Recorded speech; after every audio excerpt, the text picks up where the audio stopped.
नमस्कार दोस्तों, वृष राशि वालों, अगर मैं आपसे कहूं कि अगस्त 2026 में आपकी मेहनत का फल मिलना शुरू हो जाएगा, या मैं ये कहूं कि रुका हुआ काम बन सकता है और कैरियर में ऐसे अवसर मिल सकते हैं जिसका इंतज़ार आप काफ़ी लंबे समय से या कई महीनों से कर रहे थे, तो क्या आप विश्वास करेंगे? आपको ऐसा लगेगा क्या सही में ऐसा होगा? लेकिन पक्का ऐसा होगा। हाँ, पर एक बात ज़रूर बोलूँगा कि हर खुशखबरी जो होती है ना, उसके साथ कुछ चुनौतियाँ ज़रूर जीवन में छुपी हुई होती हैं, वो भी साथ साथ आती हैं। इसलिए इस महीने एक ऐसा ग्रह भी है जो आपके प्रेम संबंध, संतान और जो भावनात्मक जो निर्णय होते हैं उनमें आपकी परीक्षा लेने वाला है। क्या नौकरी में प्रमोशन मिलेगा? क्या बिजनेस में बड़ा मुनाफा होगा? क्या नया घर या वाहन खरीदने का योग बनेगा? क्या परिवार में कोई शुभ समाचार मिलेगा? इन सभी सवालों के जवाब आज की इस वीडियो में आपको यहाँ पर सुनने को देखने को मिलेंगे। इसलिए वीडियो को अंत तक ज़रूर देखिए, क्योंकि आखिर में मैं बताऊंगा आपको कि अगस्त महीने के वो विशेष उपाय जो आपकी किस्मत को काफ़ी सपोर्ट करेंगे। उससे पहले आपको अपडेट दे दूं कि मैं 29 व 30 जुलाई को चंडीगढ़ में, वह 7 अगस्त अहमदाबाद और 8 से लेकर के 12 अगस्त तक मुंबई में अवेलेबल रहूँगा। तो दोस्तों, इस महीने का जो मेन गोचर है यानी कि ट्रांजिट, उसको समझ लीजिए। 1 अगस्त को जो शुक्र है वो कन्या राशि में नीच के हो जाएंगे। 2 अगस्त को मंगल मिथुन राशि में एंटर करेंगे। 5 अगस्त को जो बुध है वो कर्क राशि में एंटर करेंगे। 17 अगस्त को जो सूर्य है वो सिंह राशि में प्रवेश करेंगे, यानी कि अपने घर में आ जाएंगे। 22 अगस्त को बुध सिंह राशि में प्रवेश करेंगे और जो देवगुरु बृहस्पति है वो इस पूरे महीने कर्क राशि में उच्च स्थिति में रहेंगे और शनि पूरे महीने मीन राशि के अंदर वक्री रहेंगे और राहु केतु जिस स्थिति में है, जिस राशि में है, वहीं पर ट्रांजिट करेंगे। अब इस स्थिति के परिवर्तन के अनुसार आपके कैरियर पर, आपकी आय पर, आपके पराक्रम पर, आपके परिवार पर, आपकी संपत्ति पर, आपके प्रेम जीवन पर क्या प्रभाव पड़ेगा, इस बारे में अब डिस्कशन करता हूँ। तो आइए बात करता हूँ कैरियर की, साथ में नौकरी की।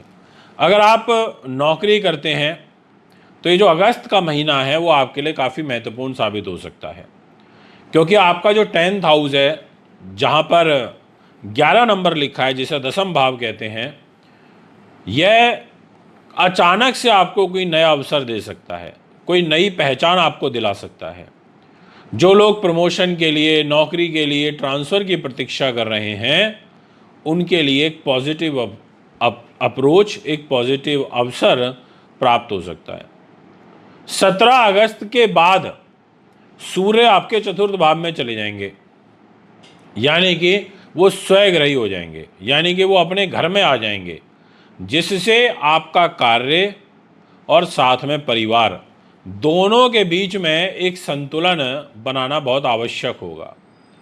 ऑफिस में जो आपकी मेहनत है उसके चर्चा होंगे, लेकिन सफलता के साथ जो आपकी रिस्पॉन्सिबिलिटीज़ भी हैं वो भी कहीं ना कहीं बढ़ेंगी, आप ऐसा महसूस करेंगे। अगर मैं बात करूं आपके बिजनेस की, व्यापार की, तो व्यापारियों के लिए जो अगस्त है वो लाभकारी दिखाई देता है।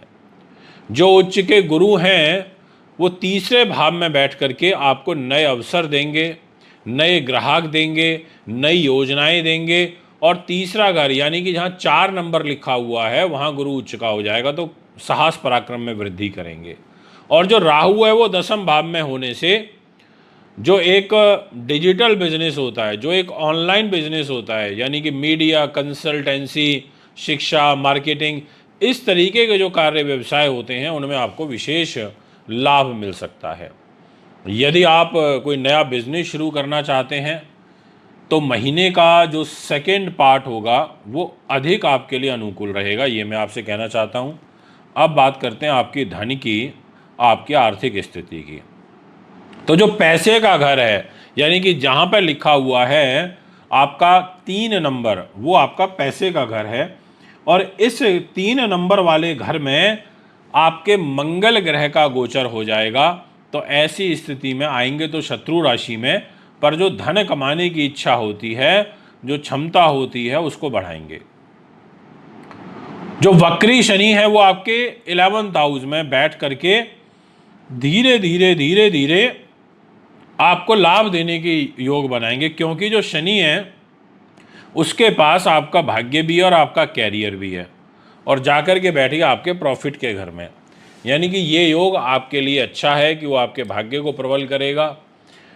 वो यहाँ पर आपकी जो कैरियर की स्थिति है उसको मजबूत करेगा। तो इस ओर से जो ग्रह गोचर है वो पॉजिटिव बनेगा, ये मैं आपसे कहना चाहता हूँ। और आपको दिखाई दे ही रहा होगा, जहाँ 12 नंबर लिखा है वहाँ शनि बैठे हैं।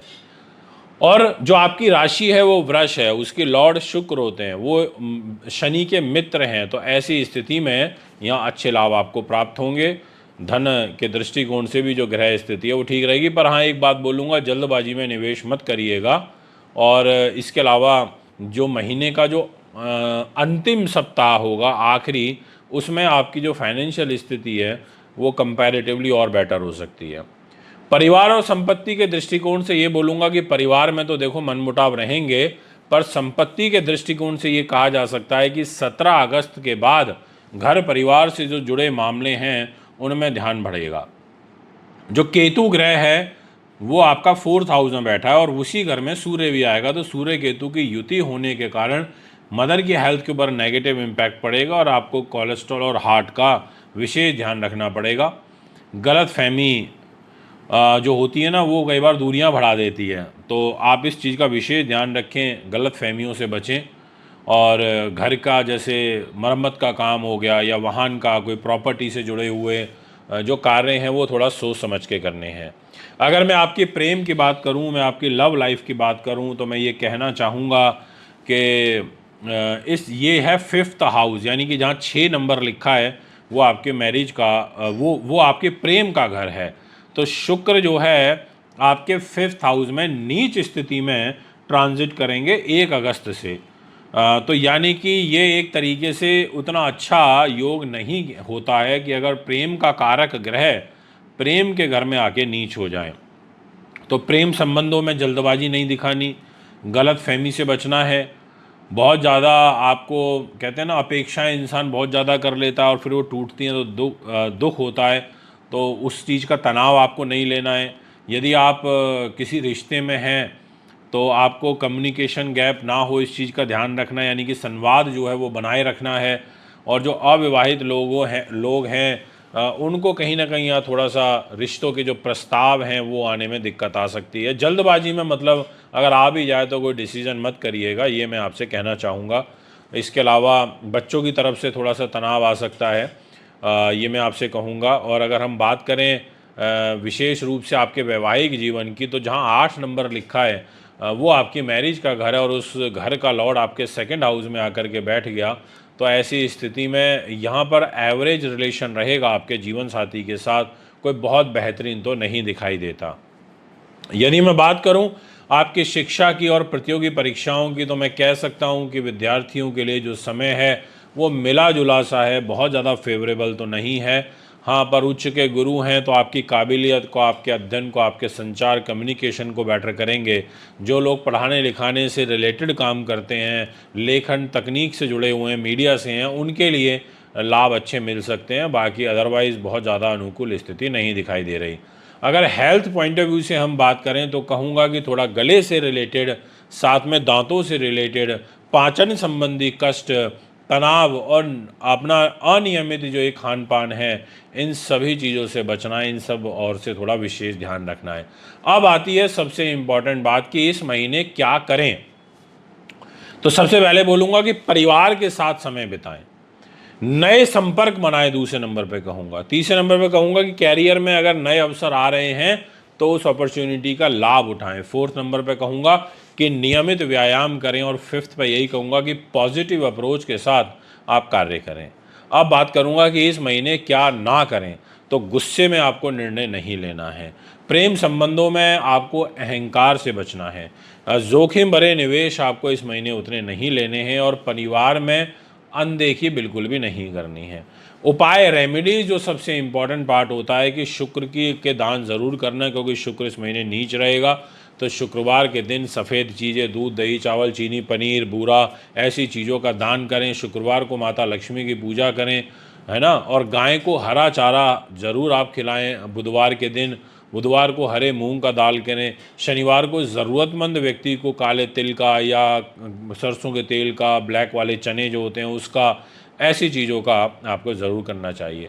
तो मैं ये कह सकता हूँ कि वृष राशि वालों, अंततः यदि आपने धैर्य, अनुशासन और सही निर्णय बनाए रखे तो अगस्त 2026 लिटरली आपके लिए कई नई सफलताओं का आधार बन सकता है। जुड़े रहिए, वीडियो से जुड़े रहिए। फिर एक बार एक नई वीडियो लेकर के आपके बीच में उपस्थित होऊंगा। आप हमें मिल सकते हैं कुंडली बनवाने और दिखाने के लिए। नमस्कार।